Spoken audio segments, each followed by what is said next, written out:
EVM को हटाने के लिए एक कैंपेन चला रहे हैं। वो कैंपेन क्या है वो भी मैं आपको बताना चाहता हूँ। हस्ताक्षर अभियान चला रहे हैं। हम ये मान के चलते हैं देश में 90 करोड़ मतदाता है, इनमें से तकरीबन 60 करोड़ मतदाता वोट करते हैं। अगर 20 से 25 करोड़ मतदाता भी सिग्नेचर कैंपेन में हमारा साथ दें तो हम सुप्रीम कोर्ट के सामने ये रखें और उसके साथ में जो वकीलों का एक इंटरनेशनल लेवल पे हम संगठन बना रहे हैं वो सारे वकीलों के साथ मिलकर सुप्रीम कोर्ट का खिलाफ करके ईवीएम को हटाने का काम करें। लेकिन आप साथ नहीं देंगे तो होगा नहीं।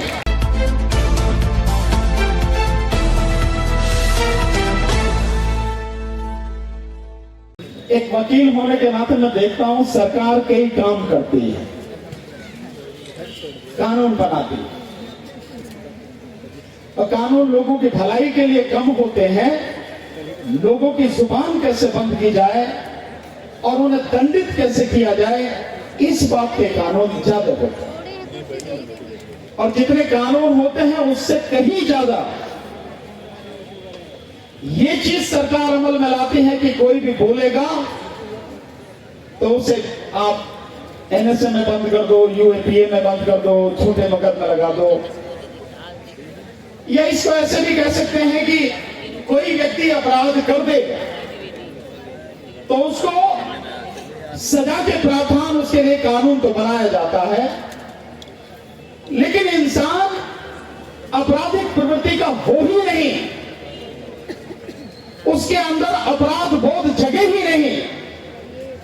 इंसान कैसे परिवर्तित हो जाए, कैसे बदल जाए, कैसे अच्छा हो जाए, इस तरह का काम कोई करता नहीं।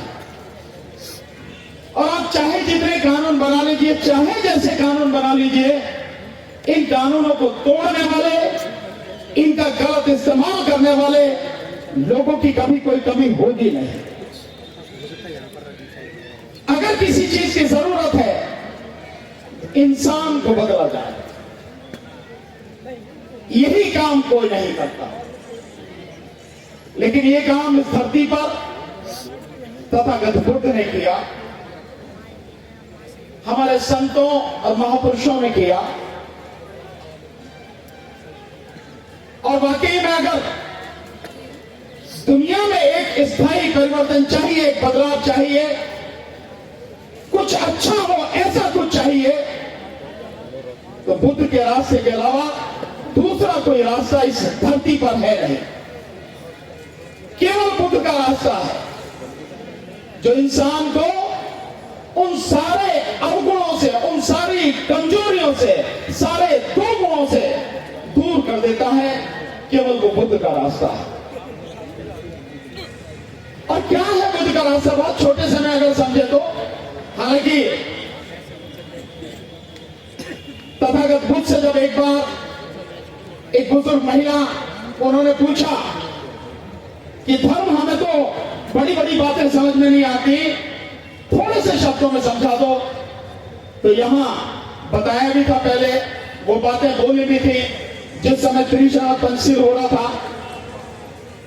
लेकिन मैं उस बात को आपके सामने दोहराना चाहता हूं कि तथागत बुद्ध ने कहा कि धर्म तो ऐसा ही होना चाहिए कि सबकी समझ में आ जाए। अगर समझ में ही नहीं आएगा तो धर्म क्या है, उसका कोई मतलब नहीं है। तो उन्होंने कहा, समझाया उस मां को कि सबको पाप से एकरणन कुशल से उपसंपदा से चित्त परियोदपनन एस बुद्धानुशासन, यानी सभी पाप कर्मों से दूर रहो, सभी शुभ कर्मों की जो दौलत है उसको संचित करो, यानी शुभ कर्म करो और अपने मन को नितांत निर्मल करो। बस यही बुद्धों की देशना है, यही बुद्धों की शिक्षा है। और इसके लिए तथागत ने बहुत अच्छी तरह से समझाया, अत्तदीपो भव, अपना प्रकाश संबल। और केवल कहा नहीं, उन्होंने अपने जीवन में यह सब कुछ किया और उसके बाद लोगों तक वो ज्ञान पहुंचाया।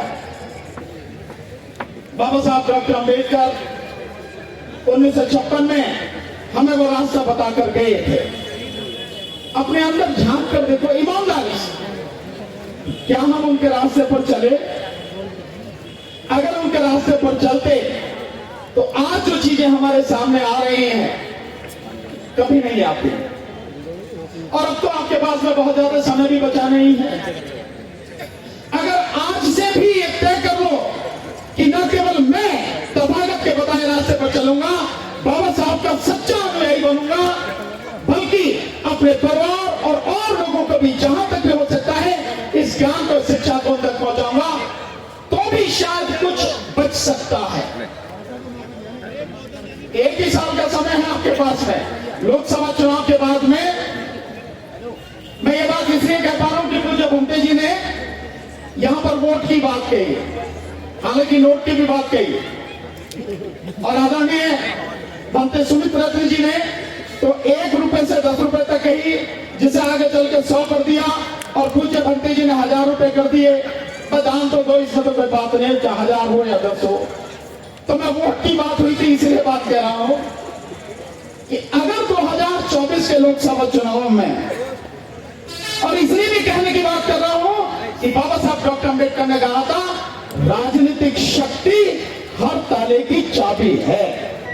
और यहां जितने भी बैठे लोग हैं, मैं अपने को भी इसमें गिनते हुए, हम में से कोई भी बाबा साहब की चरणों की धूल के बराबर भी ज्ञानी नहीं है। हम उनसे ज्ञानी नहीं है तो उनसे सीखो, इसीलिए वोट का अधिकार दिया। लेकिन लोग किस नींद में सोए हुए हैं इसका पता नहीं साथी। 2024 आपके सामने है। अगर इसमें सत्ता परिवर्तन नहीं हुआ केंद्र में, तो आप किसी काबिल नहीं रहेंगे। और यह सरकार, मैं इसलिए कह पा रहा हूं कि भंते जी ने मुझे यह अनुमति दी थी कि आप ईवीएम की बात भी कहना, भंते जी को ध्यान होगा। और ईवीएम अगर है तो आप आज की जो सत्ताधीश पार्टी है उसे नहीं हटा पाएंगे। पर मुझे विश्वास है कि आप ईवीएम के लिए जन आंदोलन नहीं करेंगे।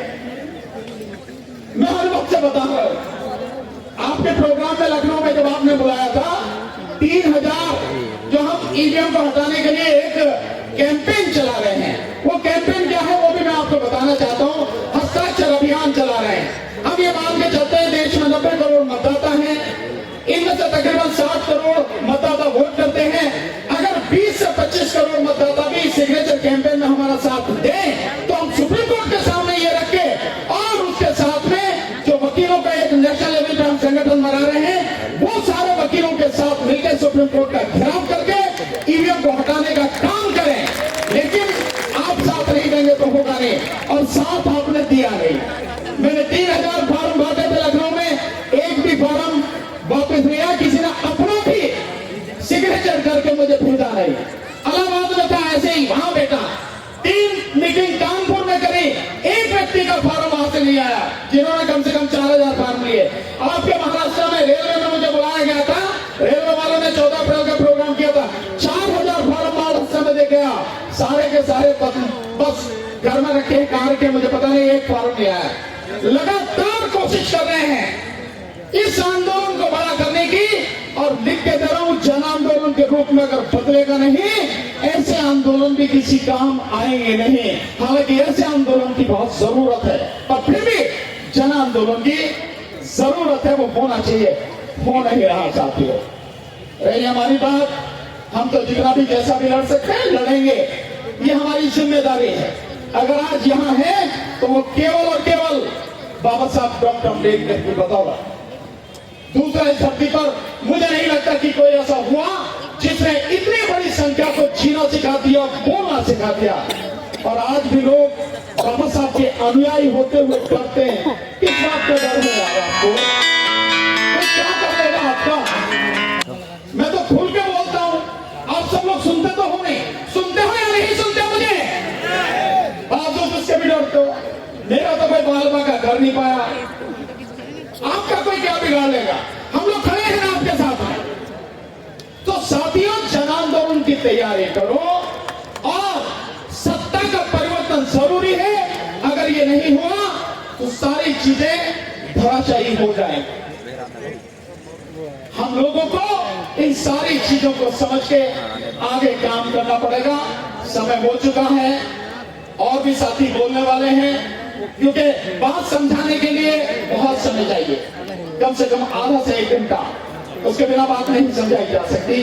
पर जितना समय है, मैं समझता हूं मेरी बात को आप, मेरे संदेश को आप समझेंगे और इस पर अमल करने का प्रयास करेंगे।